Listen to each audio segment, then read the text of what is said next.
윤석열 전 대통령의 구속 여부를 판단할 법원의 영장심사 일정이 이르면 오늘 지정될 것으로 보입니다.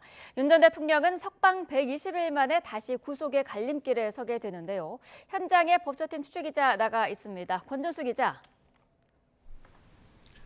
네, 내란 특검 사무실이 있는 서울 고등검찰청입니다. 네, 아직 법원의 구속심사 일정은 안 나온 거죠?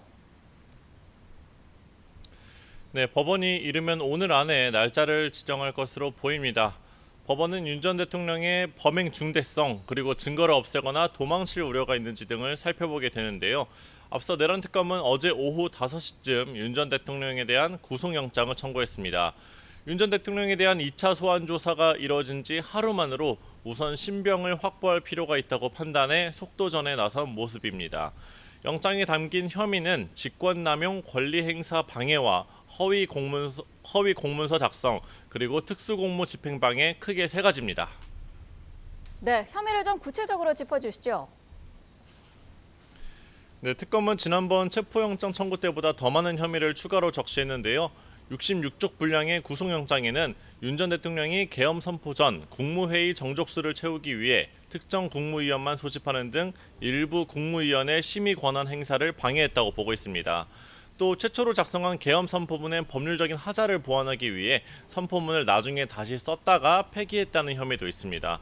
특검은 지금까지 강의구 전 대통령실 부속실장과 한덕수 전 국무총리 등을 연이어 소환 조사하면서 혐의를 다져왔습니다.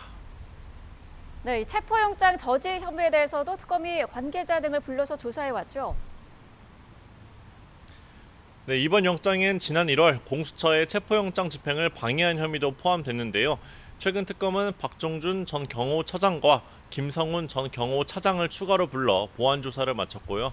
당시 윤 전 대통령이 경찰 등에게 총을 보여주게 하면서 영장 집행을 막으려 했는지 등을 확인한 거로 전해졌습니다.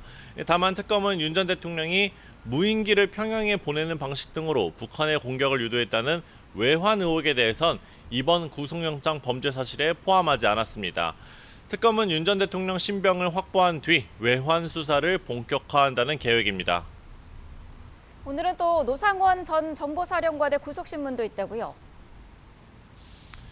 네, 내란 특검팀으로부터 추가 기소된 노상원 전 국군 정보사령관의 재구속 여부를 결정하기 위한 신문이 오늘 서울중앙지방법원에서 열립니다. 노 전 사령관의 1심 구속 기한은 모레까지인데요. 이틀밖에 남지 않았습니다.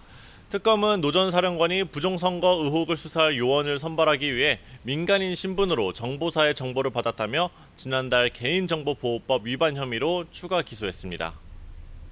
네, 최상병 특검은 오늘 핵심 인물을 불러서 조사한다고요. 그렇습니다. 최상병 사건을 수사하고 있는 이명현 특검팀이 오늘 오전 10시 반 김계환 전 사령관을 불러 조사합니다.